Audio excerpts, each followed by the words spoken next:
എട്ടും പൊട്ടും തിരിയാത്ത 10ഓളം പെൺകുട്ടികളെ ബലാത്സംഗം ചെയ്ത് കൊന്ന് തെരുവിലേക്ക് എറിഞ്ഞ ക്രിമിനലെ ഞാൻ കൊന്നു. ഇവിടുത്തെ നിയമപീഠത്തിന് ജീവപര്യന്തത്തിൽ കൂടുതലൊരു ശിക്ഷ അവന് കൊടുക്കാൻ പറ്റില്ലെന്ന് അറിഞ്ഞുകൊണ്ട് അവനെ കൊന്നത്. എന്നെ തൂക്കിലേറ്റു.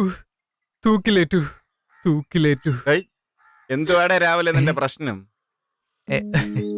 എന്ത് അത് പിന്നെ സണ്ണിച്ചായ ഇന്നലെ കണ്ട സിനിമയിൽ നായകൻ പറഞ്ഞ ഡയലോഗ് ഞാൻ പറഞ്ഞ എങ്ങനെ ഉണ്ടാവും നോക്കിയതാ. അത് ശരി, അപ്പൊ അഭിനയിച്ചു പഠിക്കായിരുന്നല്ലേ? എടാ, നിന്നെ പോലൊരുത്തൻ തിരുവനന്തപുരത്തുണ്ടായിരുന്നു പണ്ട്, അഭിനയ ഭ്രാന്ത് പിടിച്ച് നടക്കുന്നവൻ. ഇടയ്ക്കേതോ പടത്തിലൊക്കെ പോയി അഭിനയിക്കുകയൊക്കെ ചെയ്ത് എന്നിട്ട് നമ്മുടെ അടുത്ത് വന്ന് പറഞ്ഞു, എണ്ണ എന്റെ ആദ്യത്തെ പടമാണ്, അണ്ണം വന്ന് കാണണമെന്ന്. ആരാണോ നടൻ പറഞ്ഞാ? എന്നിട്ടെന്ത്, പടം തിയേറ്ററിൽ വന്നപ്പോ ഞങ്ങളെല്ലാം കൂടെ കാണാൻ പോയി.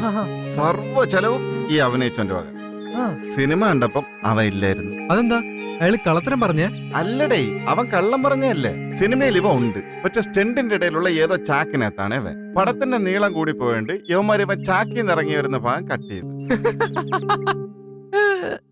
അല്ല, ഈ കഥ എന്നോട് പറയാനുള്ള കാരണം? അല്ല, അവനുവേ നിന്നെ പോലെ ഇങ്ങനെ ഒറ്റയ്ക്ക് അഭിനയിക്കുന്ന പരിപാടി ഉണ്ടായിരുന്നു, അതാണ്. ഇവിടെ പിന്നെ ഒറ്റയ്ക്ക് അഭിനയിക്കാതെ ആരുടെ കൂടെ അഭിനയിച്ച് പഠിക്കാൻ അയച്ചായ? എടാ ആനന്ദേ, ഈ അഭിനയം എന്ന് പറയുന്നത് കണക്ക് പോലെ കൂട്ടിയും ഗുണിച്ചും ഹരിച്ചും പഠിക്കേണ്ട സാധനം അല്ല. സൂക്ഷ്മ നിരീക്ഷണം വേണം, മനസ്സിലായേ? സമൂഹത്തില് എന്നെ പോലെ മാന്യന്മാരെ ആളുകളെ കാണുമ്പോ നീ നിരീക്ഷിക്കണം, എന്നിട്ടത് ഉൾക്കൊള്ളണം, പഠിക്കണം. എന്നിട്ട് പിന്നെ കഥാപാത്രത്തിനെ കിട്ടുമ്പോ നീ ഇത് അതിലെ ആവേശിപ്പിക്കണം. അപ്പൊ സിനിമക്കാര് പറയും നീ ഒരു നടനാണെന്ന്. അതിപ്പോ ആളുകൾ പറയാറുണ്ട് എന്തൊരു നടനാണെന്ന്. ഇന്നാള് ഞാനും ടോണിയും കൂടെ വരുമ്പോ എന്റെ ഒരു ഫ്രണ്ടിനെ കണ്ടു. അവൻ അവന്റെ ഫ്രണ്ടിനോട് പറയാ ഇവനൊരു നടനാന്ന്. നിന്നെ പറ്റി നടനാണെന്ന്. അപ്പൊ അവ ആരായിരിക്കണോടെ? ഫ്രണ്ടിന്റെ ഫ്രണ്ട്. അപ്പൊ നിന്റെ ഫ്രണ്ടിന്റെ ഫ്രണ്ട് സത്യത്തിൽ ഒരു നടന്മാരെയും കണ്ടിട്ടില്ല. ശരിക്കും നീ എന്നടാ മലയാള സിനിമയിൽ നടനായിട്ട് വരേണ്ടത്. താങ്ക് യു സണ്ണിച്ചായ. അതെന്തുകൊണ്ടാണെന്ന് അറിയോ? എടാ, ഈ അഹങ്കാരം പിടിച്ച കുറെ എണ്ണം മലയാളം പടത്തിൽ ഇറങ്ങിയിട്ടുണ്ട്. അതുകൊണ്ട് മലയാള സിനിമയ്ക്ക് അങ്ങനെ തന്നെ വേണം. കുറച്ചു ദിവസം കൂടി കഴിഞ്ഞ് പോയാ പോരെ ചായ? എന്തുവാടേ ഫോർമാലിറ്റി ആണോ ഇത്? ഫോർമാലിറ്റി ഒന്നുമല്ല. അപ്പനും അമ്മ എന്നെ നാട്ടിൽ പോയി കിടക്കണം. ഞങ്ങൾക്ക് വല്ലപ്പോഴും ആകെ തേടി വരാറുള്ളൊരു ബന്ധു സണ്ണിച്ചായനാ. ആ സണ്ണിച്ചായനോട് ഞങ്ങൾക്ക് എന്തിനാ ഫോർമാലിറ്റി? എന്താടാ മക്കളെ ഇത്? ഞാൻ ഒരു തമാശ പറഞ്ഞല്ലേ. എന്നെ നിനക്കൊക്കെ അറിഞ്ഞൂടെ? എന്നിട്ടാണോ പോവാൻ നേരം ഇമാതിരി സാധനങ്ങൾ കൊണ്ട് ഇറക്കണേ? പിന്നെ എന്തിനാ എത്ര ധൃതിപ്പെട്ടി ചെയ്യാൻ പോണേ? ഈ 3-4 ദിവസം ഞങ്ങൾ എന്തെങ്കിലും കുറവ് വരുത്തിയിട്ടുണ്ടോ? അതുകൊണ്ടല്ലടാ മക്കളെ, എനിക്ക് രൂക്കച്ചാനും പിള്ളേരെ കണ്ടില്ലെങ്കിൽ ഏതാണ്ട് പോലെ. പിന്നെ തിരുവനന്തപുരം അത്ര ദൂരെയൊന്നും അല്ലല്ലേ, ഒറ്റ വിളിക്ക് ഞാൻ പറന്നിങ്ങ് വരും. എന്നാ ഇങ്ങോട്ട്? അതിനി ഇപ്രാവശ്യം ഉണ്ടായ പോലെ എന്തെങ്കിലും കാരണം ഉണ്ടാവണം അല്ലേ ചായ? അത് ശരി തന്നെ, എനിക്ക് കയ്യെത്തി പിടിക്കാൻ പറ്റാത്ത സ്ഥലമൊന്നും അല്ലല്ലോ കൊച്ചി. ഒരർത്ഥത്തിൽ പറഞ്ഞ ഈ റബ്ബറിന്റെ പണിയേക്കാളിൽ എനിക്കറിയാവുന്നത് കലിപ്പുണ്ടാക്കാനാണ്. അതുകൊണ്ടെന്ത്, നമ്മൾ ജീവിതത്തിൽ ഒറ്റയ്ക്കായിപ്പോയി. ഒന്നുമില്ലടാ മക്കളെ. കേട്ട പോറ കൊച്ചേ, എനിക്ക് ഭൂമുഖത്ത് ബന്ധുക്കളായിട്ടുള്ളതാ എന്റെ ഈ റോയ് മോനും ഈ ടോണിക്കുട്ടനുമാണ്. ഇവന്മാര് നേരെ ഒരുത്തനെങ്കിലും ഒന്ന് തുറച്ചു നോക്കിയെന്നെങ്കിലും അറിഞ്ഞ അപ്പൊ തന്നെ അടുത്തുള്ള റേഷൻ കടയിൽ നിന്ന് ഒരു കന്നാസ് മണ്ണെണ്ണയായിട്ട് ഞാനിങ്ങെത്തും. അഥവാ എത്തിയില്ലെങ്കിൽ അപ്പ വിചാരിച്ചോണം ഞാൻ ചത്തന്നു.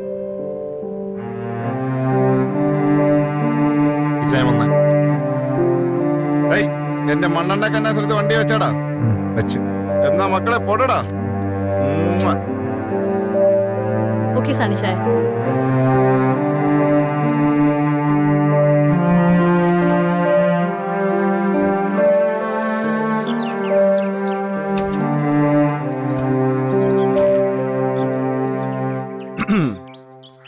ഞാൻ പറയുന്ന തെറ്റാണെങ്കിൽ നീ ക്ഷമിക്കണം. ഒരു കാര്യം പറയട്ടെ? ഇച്ചായം പറഞ്ഞു. എടേ, നിന്റെ ഭാര്യയും കൊച്ചും ഒരു സ്ഥലത്ത് ജീവനോടുണ്ടെന്ന് നീ മറക്കരുത്. ഇടയ്ക്ക് സമയം കിട്ടുമ്പം അതോടൊന്ന് ആലോചിക്കണം. ഒറ്റയ്ക്ക് ജീവിക്കാനാണെങ്കിലും കുടുംബമായിട്ട് ജീവിക്കാനാണെങ്കിലും നിനക്കൊരു തീരുമാനം കാണുമല്ലോ, അതെനിക്കൊന്നറിയണം. ഞാൻ ആലോചിച്ചിട്ട് പറയിച്ചായ. ആലോചിക്കണം. പെട്ടെന്ന് തന്നെ ഒരു തീരുമാനം പറയാൻ വേണം. പറഞ്ഞു കഴിഞ്ഞാൽ അപ്പൊ തന്നെ ഞാൻ നിന്റെ പപ്പയും അമ്മയും വിളിച്ച് സംസാരിക്കും. ഇതിലെന്തെങ്കിലും ഒരു തീരുമാനമായ ഞാൻ അറിയിക്കും. പോരെ? മതി. നീ ചെറുപ്രായല്ലേടാ റോയി, ജീവിതം ഇനി ഒരുപാടുണ്ട്. നീ ചിന്തിക്കണം. ഒരു കാര്യം ഉറപ്പിച്ചു, നമ്മൾ പഴയ പരിപാടിയൊക്കെ നിർത്തിയെങ്കിലും എന്തിനും ഏതിനും ഈ ഇച്ഛ നിന്റെ കൂടെ കാണും. ഓക്കേ? എനിക്കറിയിച്ചേ. അപ്പൊ ഇറങ്ങട്ടാ. ആ പിന്നെ ചേ, ഉം? ലൂക്കോസിനോടും പിള്ളേരോടും എന്റെയും ടോണിയുടെ അന്വേഷണം പറഞ്ഞു. ആയിക്കോട്ടെ. സണ്ണിച്ചേ, എന്താണ് ഒന്നുമില്ല. എന്തേലും കുഴപ്പമുണ്ടെങ്കിൽ എന്നെ വിളിക്കണേ. ശരി. ശരി.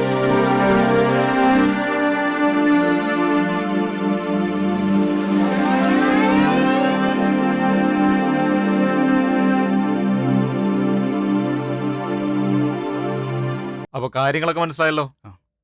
പിന്നെ ഇനി എന്തെങ്കിലും സംശയം ഉണ്ടെങ്കിൽ എന്നെ വിളിച്ചാൽ മതി. പിന്നെ ചെറിയ ചെറിയ കാര്യങ്ങളാണെങ്കിൽ എന്നോട് ചോദിച്ചാൽ മതി. ഞാനിവിടെ ഉണ്ടല്ലോ. റോയിച്ചിനെ വിളിച്ച് വെറുതെ ബുദ്ധിമുട്ടിക്കണ്ട. ആ അത് ശരിയാ. അതാവുമ്പോ എനിക്ക് ബുദ്ധിമുട്ടും ആവും, നിനക്ക് നല്ല പണി കിട്ടുകയും ചെയ്യും. വിനീതേ, ഒരു കാര്യം ഞാൻ പറഞ്ഞേക്കാം. എന്റെ അനിയനായതുകൊണ്ട് ഞാൻ പറയല്ല. ഇത്രയും കുരുട്ടുബുദ്ധിയുള്ള ഒരെണ്ണം കൂടി ഈ ലോകത്തുണ്ടായിരുന്നെങ്കിൽ എന്നേ ഈ ലോകം അവസാനിച്ചെന്നറിയോ? റോയിച്ച പുതിയതായിട്ട് പറഞ്ഞ ആളോട് ഇങ്ങനെയാണോ എന്നെ കുറിച്ച് പറഞ്ഞു കൊടുക്കേണ്ടത്? പിന്നല്ലാതെ പടക്കെന്തിനാന്ന് ഒരാൾ ചോദിച്ചു കഴിഞ്ഞാൽ പൊട്ടാനുള്ളതെന്ന് പറയണോ അത് തിന്നാനുള്ളതെന്ന് പറയണോ? അല്ല, നിങ്ങൾ ചേട്ടാനിമാര് വെറുതെ എന്റെ പേരിൽ ബഹളം ഉണ്ടാക്കണ്ട. ജോലിയൊക്കെ ഞാൻ അറിഞ്ഞു ചെയ്തോളാം. ആ എന്നാ നടക്കട്ടെ. ശരി.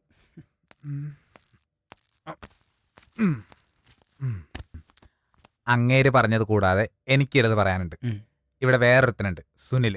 ഉം. ഞാൻ എന്ത് ചെയ്യുന്നു നോക്കി നടന്നിട്ട് അത് റോയിച്ചിനോട് പറഞ്ഞു കൊടുക്കല അവന്റെ പരിപാടി. ഉം. അതുകൊണ്ട് അവന് ഞാൻ സ്ഥിരം പണി കൊടുക്കാറുണ്ട്. ഉം. ഇനി നീ എങ്ങനെ എനിക്ക് പാരയാവോ? ടോണിയുടെ രഹസ്യം റോയിച്ചിനോടും റോയിച്ചിന്റെ രഹസ്യം ടോണിയോടും പിന്നെ ഇവിടെ വേറെ ആരെങ്കിലും ഉണ്ടെങ്കിൽ അവരോടും ഞാൻ പറയില്ല. കാരണം എന്തോ അതെനിക്ക് ഇഷ്ടല്ല. അതുകൊണ്ട് മാത്രം നിന്നെ എനിക്കിഷ്ടായി. അല്ല, ഇവിടെ വേറെ ആരും എന്താ എത്താത്തെ? മറ്റേ വൃത്തിയേട്ടവൻ 2 ദിവസത്തേക്ക് ലീവില്ല. ഇവരെന്താ സാറയുടെ കാര്യം പറയത്ത്?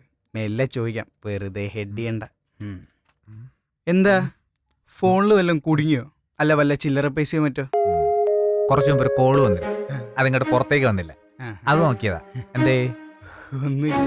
പോയി വല്ല പണി നോക്കടേ. വെറുതെ കുശലം അന്വേഷിക്കായിരിക്കുന്നു. പോ. നിനക്ക് ഞാൻ വെച്ചണ്ടാ. തീർന്നാ പണി. എടാ, സാറ ഇതുവരെ വന്നിട്ടില്ല. അവളുടെ കാര്യമൊട്ട് ഇവരാരും പറയുന്നുമില്ല. നീയൊന്ന് സമാധാനപ്പെടാ. ഏതായാലും നീ അവളെ കേറി പറ്റിയില്ലേ? അവള് വരും. ആറോളം കാത്തില്ലേ, പിന്നല്ലേ വേറോളം. അല്ല മതി മതി, ഇയാള് കൂടുതൽ പഴഞ്ചൊല്ലൊന്നും എന്നെ പഠിപ്പിക്കണ്ട. എടാ, അവളെ ആദ്യമായിട്ട് മുട്ടൻ വല്ല വഴിയുണ്ടെങ്കിൽ പറ. വഴിയല്ലേ? കേട്ടോ, ആദ്യം നീ അവളെ കാണുമ്പോൾ അവളുടെ പാദത്തിലേക്ക് നോക്കുക. ശേഷം മെല്ലെ മുകളിലോട്ട്.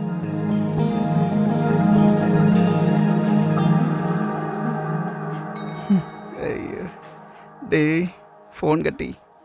എൻ്റെ മൂടാകെ പോയി. ഞാൻ പിന്നെ വിളിക്കാം. എന്താ മാഡം വേണ്ടത്? ടോണീനെ വേണം. ടോണി? ഓ, ദേ ആരോ ടോണീനെ ചോദിച്ചു വന്നിരിക്കുന്നു. ദേ വന്നു. ഇപ്പൊ വരൂ കേട്ടോ. എന്താടാ? കർത്താവെ, ആണയും കുറിച്ചു. നിക്കടാ അവിടെ. ഇതുപോലെയാ സാർ എന്റെ കൂടെ ഒന്ന് ഓടിക്കളിച്ചിരുന്നു.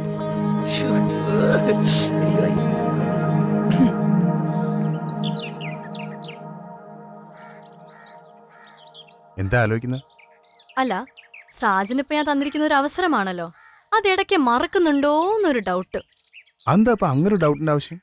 അല്ല, ആ ഡൗട്ടിന്റെ അല്ല, അതെന്റെ ഒരു ആവശ്യമാണ്. ഇത് തമാശയല്ലേ? ഏത്? അല്ല ഈ പറഞ്ഞത്. അതെ. സമാധാനമായി. എനിക്ക് ആദ്യം കേട്ടപ്പോഴേ ചിരി വന്നാ. പിന്നെ പാറു പറഞ്ഞത് തമാശയല്ല, സീരിയസ് ആണെങ്കിൽ പിന്നെ ചിരിച്ചാ വേറെ പ്രശ്നമാവണ്ടല്ലോ എന്ന് ആലോചിച്ചിട്ടാണേ. എന്ത് കോമഡിയാണ്. ഡൗട്ടിന്റെ അല്ല, എന്റെ ആവശ്യമാണെന്നേ. താങ്ക് യു സാജൻ, നീ എന്നെ ശരിക്കും മനസ്സിലാക്കി തുടങ്ങിയിരിക്കുന്നു. പാറു, നിന്നെല്ലാം ഞാൻ മറ്റാരെയാ മനസ്സിലാക്ക. ആ, പറഞ്ഞ മാറ്റർ മാറിപ്പോയി. ആ. നീ ഇതിടയ്ക്ക് മറക്കുന്നുണ്ട്.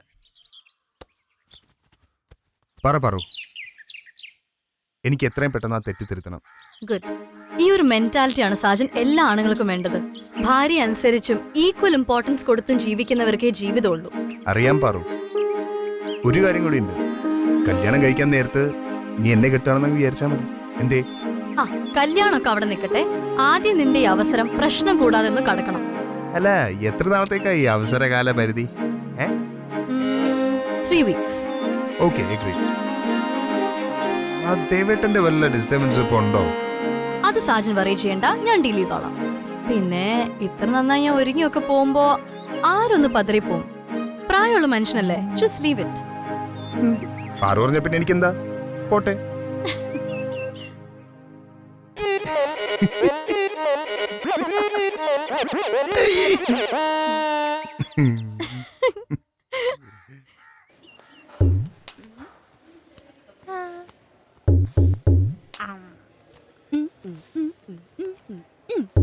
നാശം. കോഫി ഷോപ്പ് പൂട്ടിച്ചടങ്ങുമെന്ന് പറഞ്ഞാണെന്ന് തോന്നുന്നു ഇപ്പ്. ആഹാ, ഇവിടെ ഇങ്ങനെ കുന്ത വീഴ പോലെ നിന്നാലേ പെട്ടിയിൽ കാശ് വീഴില്ല. ഇങ്ങോട്ട് വന്നേ. വാ. കൊച്ചേ, വിട്. ഉപദ്രവിക്കാ, വിട്. ഇവിടെ നിന്നിട്ട് മര്യാദക്ക് ഞാൻ തരുന്ന ഓർഡർ മേക്ക് ചെയ്തോളണം. ചെയ്തില്ലെങ്കിൽ ഞാൻ ഇവിടെ മുഴുവൻ കുളം തോണ്ടിട്ടേ പോവുള്ളൂ. എന്താ വേണ്ട പറ. ഞാൻ ഉണ്ടാക്കിക്കോളാം. എന്താ? അല്ല, ഞാൻ മേക്ക് ചെയ്തോളാം. Good bye. അങ്ങനെ വഴിക്ക് വാ. എന്തെന്ന് വഴിക്ക് വിടാനാ? അത് നീ സൗകര്യം പോലെ എങ്ങനെയാ വെച്ചാൽ വീണാൽ മതി.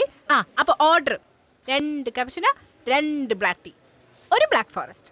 വേഗം വേണം. തരാടി നിനക്ക് ഞാൻ ബ്ലാക്ക് ഫോറസ്റ്റ്. ഒരു പണി ഞാൻ നിനക്ക് തന്നില്ലെങ്കിൽ എന്റെ പേര് ഞാൻ മാറ്റും.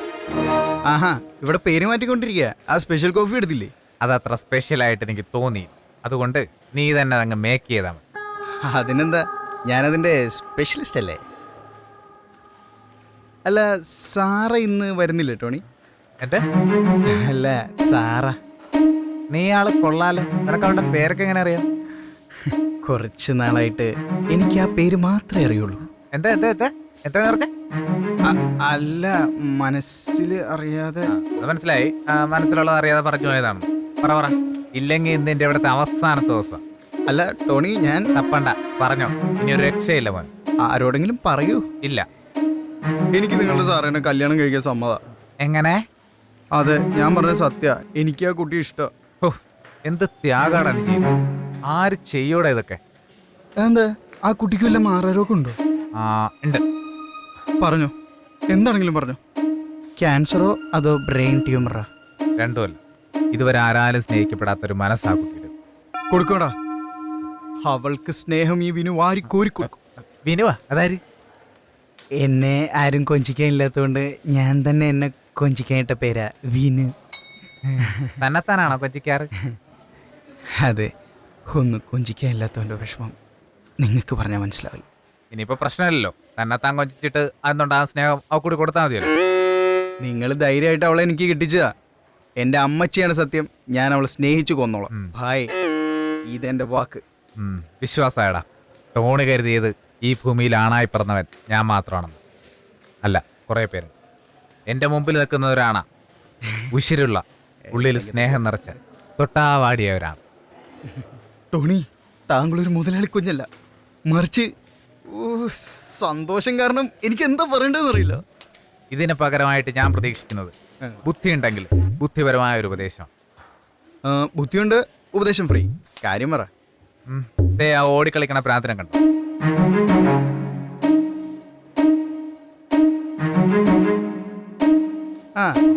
ചിഞ്ചു. അവളെ എങ്ങനെയെങ്കിലും എൻ്റെ ലൈഫിൽ നിന്ന് ഒഴിവാക്കി തരാനുള്ള ഒരു ഐഡിയ പറഞ്ഞാൽ 15 മിനിറ്റിനുള്ളിൽ നിന്റെ സാറയുടെ കല്യാണം. മതി, ഏറ്റു. ബുദ്ധി ഞാൻ തന്നെ പറഞ്ഞുതരാം. പക്ഷേ കുറച്ചൊന്ന് ഇംപ്രവൈസ് ചെയ്യാനുള്ള ഒരു സമയം വേണം. സമയമല്ലേ? എടുത്തോ, ഐഡിയ പറഞ്ഞാൽ മതി. പക്ഷെ ഒന്നുണ്ട്, ആ ഐഡിയ കൊണ്ട് എൻ്റെ ലൈഫിൽ നിന്ന് ഇവിടെ ചേഞ്ച് ആയി പോണം. പോകും, പോയിരിക്കും. വിനീത പറയുന്ന കൊടുക്ക ഡീൽ. ഡീൽ. ഓക്കെ. ദേവേട്ടന്റെ കാര്യം വിടാൻ പറഞ്ഞ എന്താണെന്നറിയോ സാജന്? ഇല്ല. പണ്ട് ഞാൻ കോളേജിൽ പഠിക്കുന്ന സമയത്ത് വിഷ്ണു എന്നൊരു ചെറുക്കുണ്ടായിരുന്നു. അവനെ ആരാധകൻ എന്ന് പറഞ്ഞാ പോരാ, അതിന്റെ അപ്പുറത്ത് എന്തോ ആയിരുന്നു അവൻ. എന്നിട്ട് എന്തായി? അവൻ എന്താ ചെയ്തേ? ഇനി ആരാധന താങ്ങാൻ പറ്റാതെ വല്ല ഒരു ആരാധകന് ചെയ്യുന്നതിന്റെ അപ്പുറമാണ് അവൻ ചെയ്തത്. അതല്ല രസം. വർഷങ്ങൾക്ക് ശേഷം എനിക്ക് അവൻ നമ്പർ കിട്ടിയപ്പോ ഞാൻ ഒന്ന് വിളിക്കാന്ന് വിചാരിച്ചു. വേറൊന്നും കൊണ്ടൊന്നുമല്ല, ആ പഴയ ആരാധന ഇപ്പോഴും ഉണ്ടോന്ന് അറിയാൻ വേണ്ടിട്ട്. അവൻ ചത്ത വീടാണോ അല്ലേ? കേക്ക്. എന്നിട്ട് ഞാൻ അവനെ വിളിച്ചു. ഹലോ, വിഷ്ണു അല്ലേ? എന്നിട്ട് ഞാൻ അവനെ കോറെ നേരിട്ട് വട്ടം കളിപ്പിച്ചു. അവസാനം ഞാൻ പറഞ്ഞു, ദേ ഞെട്ടണ്ട, ഇത് പാർവതി മേനനാണെന്ന്. ഇത് കേട്ടോടനെ അവനൊരു കരച്ചിലങ്ങ് കരഞ്ഞു. അയ്യോ പിന്നെ എന്റെ ജീവിതത്തിലേക്ക് അവള് കടന്നു വരികയാണെന്ന് ആലോചിച്ചിട്ടായിരിക്കും അവൻ ചിരിച്ചത്. സാജന് തമാശക്ക് പറഞ്ഞാണോ അതോ കാര്യമായിട്ട് പറഞ്ഞാണോ? ഞാൻ തമാശക്ക് പറഞ്ഞ സാജൻ ഇത് കാര്യമായിട്ട് പറഞ്ഞല്ലേ? അല്ല തമാശക്ക് പറഞ്ഞ അല്ല, സാജൻ ഇത് കാര്യമായിട്ട് പറഞ്ഞതാ. എപ്പോഴും നീ ജയിക്കുന്ന എനിക്കിഷ്ടം, അതുകൊണ്ട് ഇതും ഞാൻ സമ്മതിക്കാം. ശരിയാ, ഞാൻ കാര്യമായിട്ടാ പറഞ്ഞത്.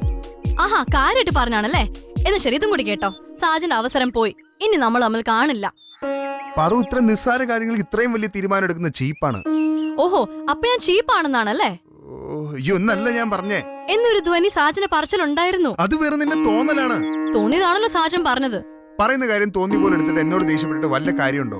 ദേഷ്യപ്പെടുന്ന രീതിയിൽ സംസാരം കൊണ്ടുവച്ചിട്ട് എന്തിനാ ദേഷ്യപ്പെടുന്നതെന്ന് വെച്ചാൽ ഞാൻ എന്താ പറയാ? പറയേണ്ടത് പാറു തന്നെയാ. ഞാൻ എന്താ പറയേണ്ടത്? എന്തിനാ എത്ര നിസ്സാര കാര്യം പറഞ്ഞ് വലുതാക്കുന്നതെന്ന്? ആരാ വലുതാക്കിയത്? പറ, ആരാ വലുതാക്കിയത്? Okay okay relax. ഞാനാണ് പ്രശ്നം ഉണ്ടാക്കിയത്, ഞാനാണ് അത് വലുതാക്കിയത്. ഓക്കെ, പക്ഷേ ഞാൻ ഒരു പ്രശ്നം ഉണ്ടാക്കിയപ്പോ നീയും പ്രശ്നം ഉണ്ടാക്കിയില്ലേ? പിന്നെ ഞാനത് വലുതാക്കിയപ്പോ നീയും വലുതാക്കിയില്ലേ? അപ്പൊ ഞാനത് കോംപ്രമൈസ് ചെയ്യുമ്പോ നീയും കോംപ്രമൈസ് ചെയ്യണ്ടേ? റാസ്കൽ. നിന്റെ അച്ഛൻ.